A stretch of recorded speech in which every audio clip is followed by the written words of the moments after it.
Fear is a universal experience. Fear is a primal instinct embedded deep within our human psyche. It can paralyze us, it can hold us back from our dreams, and keep us confined within the walls of our comfort zones. But what if I told you that confronting our fears can be one of the most transformative journeys we embark on in our lives? Fear is often described as an enemy, but I believe it can also be seen as a teacher. It signals us to pay attention. It signals us to reflect. Fear signals us to act. In moments of fear, we have a choice. We can let it overwhelm us, or we can choose to face it head on. Confronting our fears isn't just about bravely charging into the unknown. It's about understanding what lies beneath the surface. I say it again, that confronting our fears isn't just about bravely charging into the unknown. Confronting our fears, it's about understanding what lies beneath the surface. Think for a moment about a fear you had. Perhaps it's the fear of failure, of rejection, or of the unknown.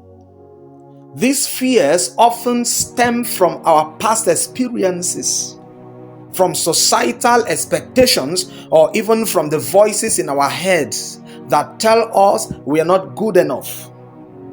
But here is the truth. Every fear is a doorway to personal growth and resilience. Each time we confront a fear, we take a step toward empowerment. Let's explore the process of confronting our fears shortly. The first step is acknowledgement. We must recognize and name our fears rather than allow them to lock in the shadows. This acknowledgement is a powerful act. It brings our fears into the light and diminishes their power over us. We must ask ourselves, what exactly am I afraid of? Why does this fear hold such sway over me?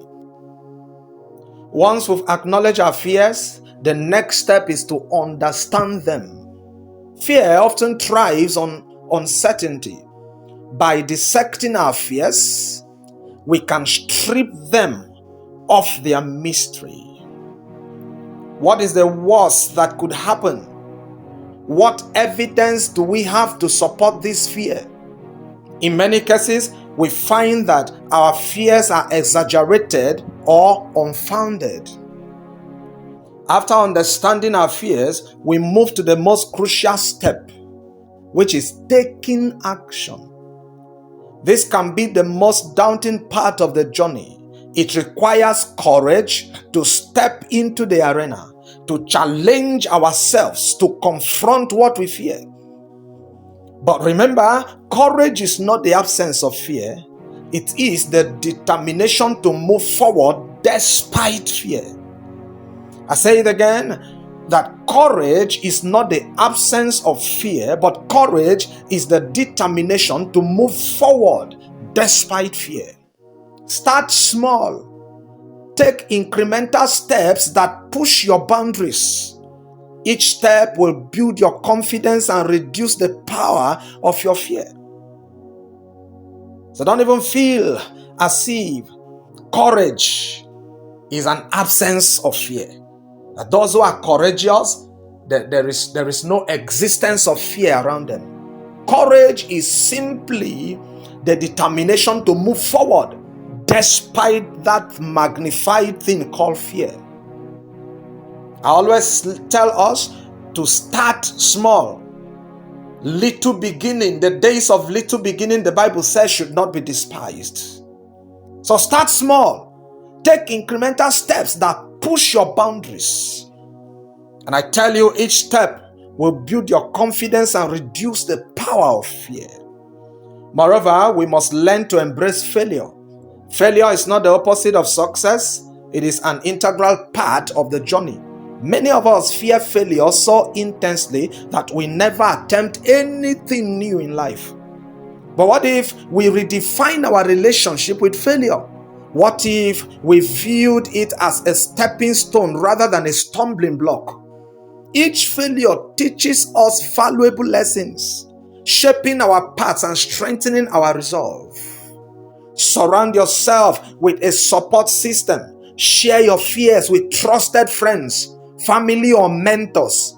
People that are really trusted people.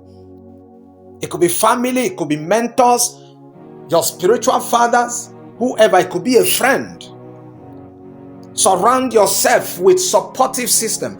Build these people as system around you. Share your fears with them. They can provide encouragement.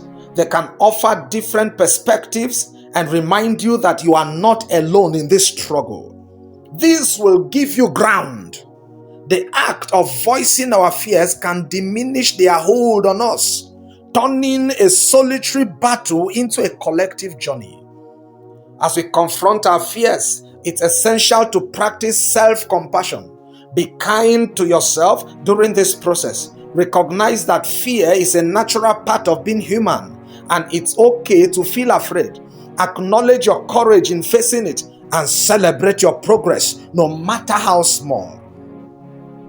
Let us remember that confronting our fears is a lifelong endeavor. Each new challenge brings with it a new set of fears. As we evolve, so do our fears. I urge you all to take that first step. Acknowledge your fears, understand them, and take action. Embrace failure as part of your journey and lean on your support system, which is the people around you, the trusted ones around you. Remember, confronting your fears is not just about overcoming obstacles. It's about discovering your true self. So I challenge you today. What fear will you confront next? What door will you open? The journey may be daunting, but the rewards are immeasurable. Step into your fears, and you may just find the freedom and strength that lie on the other side.